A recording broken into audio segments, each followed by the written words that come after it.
হ্যাঁ বাবা বলো। হ্যাঁ বাবু, কেমন আছিস? এই তো বাবা ভালো, তুমি ভালো আছো? শরীর ভালো, তবে তোকে খুব মনে পড়ছে।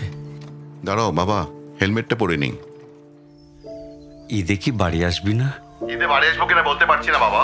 তোমার অ্যাকাউন্টে টাকা পাঠিয়ে দিয়েছি বাবা, আমার প্রমোশন হয়েছে, স্যালারিও বেড়েছে, পুরো 1 লাখ। আলহামদুলিল্লাহ। বাবা একটু লাইনে থাকো।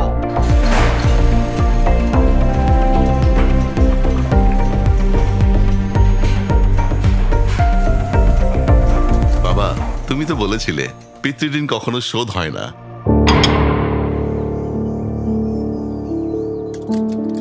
তুমি 26 বছরে আমার পিছনে যত টাকা খরচ করেছো, তুমি কি জানো আগামী 5 বছরে সেই টাকা তোমায় ফিরিয়ে দিতে পারবো? আমার এখন স্যালারি মাসে 1 লক্ষ টাকা বাবা। ও এই কথা, তাহলে শোন, তোকে একটা গল্প বলি। বলো বাবা। বাবা, তোর বয়স যখন 4, তখন আমার বেতন 3000 টাকা। 1200 টাকা ঘর ভাড়া দিয়ে 1800 টাকায় চলে সংসার। আমি আমার সাধ্যমতো সারা জীবন চেষ্টা করেছি তোর মাকে সুখী করতে, প্রতি ঈদে কোরবানি দিতে। তোকে যেবার প্রথম স্কুলে ভর্তি করালাম, সেবারই প্রথম আমরা আমাদের কোরবানি দিতে পারিনি। সে বছর তোর মাকেও কোনো উপহার দিতে পারিনি।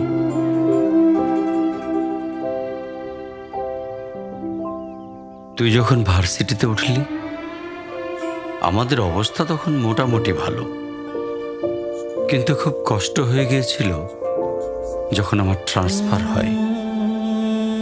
রোজ রোজ বাসে চড়ে, পায়ে হেঁটে, ঘামে ভিজে খুব দুর্বিষহ লাগছিল।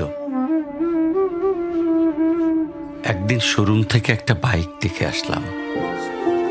সে রাতে আমি স্বপ্নেও দেখেছিলাম আমি বাইকে চড়ে অফিসে যাচ্ছি। কিন্তু পরের দিন তুই বায়না ধরলি জার্নি করতে তোর কষ্ট হয়। তোর কষ্টে আমারও কষ্ট হয় বাবা। আমি বাইকটা তোকে কিনে দিয়েছিলাম। তুই এখন লাখ টাকা বেতন পাচ্ছিস, কিন্তু মনে করে দেখ, আমার সামান্য মাইনে দিয়ে ব্র্যান্ড নিউ মোবাইলে হেডফোন কানে লাগিয়ে সারা রাত গান শুনেছিস, পিকনিক করেছিস, ট্যুর করেছিস। তোর প্রতিটা দিন ছিল স্বপ্নের মতন। আর তোর টাকা নিয়ে আমি এখন হার্টের বাইপাস করাই, ডায়াবেটিক মাপাই। জানিস বাবা, আমার মাছ খাওয়া নিষেধ, মাংস খাওয়া নিষেধ। কি করে এত টাকা খরচ করি বল? তোর টাকা নিয়ে তাই আমি কল্পনার হাট বসাই। সেই হাটে আমি বাইক চালিয়ে সারা শহর ঘুরে বেড়াই, বন্ধুদের নিয়ে সিনেমা দেখতে যাই, তোর মার হাত ধরে চাঁদনি পশরে সেন্ট মার্টিনের বালু চরে হেঁটে বেড়াই। চুপ করো বাবা প্লিজ, আমি তোমার কাছে চলে আসবো। তোমার টাকা না, আমি তোমার ভালোবাসা তোমায় ফিরিয়ে দিব বাবা। বোকা ছেলে, বাবাদের ভালোবাসা কখনো ফিরিয়ে দেওয়া যায় না। ছোট্ট শিশুর মলমূত্র মোছা যায়, আর বুড়োদের ঘরেও ঢোকা যায় না। তোকে একটা প্রশ্ন করি বাবা, ধর তুই, আমি আর তোর খোকা 3 জন এক নৌকায় বসে আছি। হঠাৎ নৌকাটা ডুবতে শুরু করলো। যে কোনো একজনকে তুই বাঁচাতে পারবি, কাকে বাঁচাবি? থাক, উত্তর দিতে হবে না। ছেলেরা বাবা হয়, বাবারা কখনো ছেলে হতে পারে না। পৃথিবীতে সবচেয়ে ভারী জিনিস কি জানিস? পিতার কাঁধে পুত্রের লাশ। আমি শুধু জায়নামাজে বসে একটা জিনিস চাই, আমার কবরের ঘরটায় যেন আমি আমার ছেলের কাঁধে চড়ে যাই। তাহলেই তুই একটা ঋণ শোধ করতে পারবি।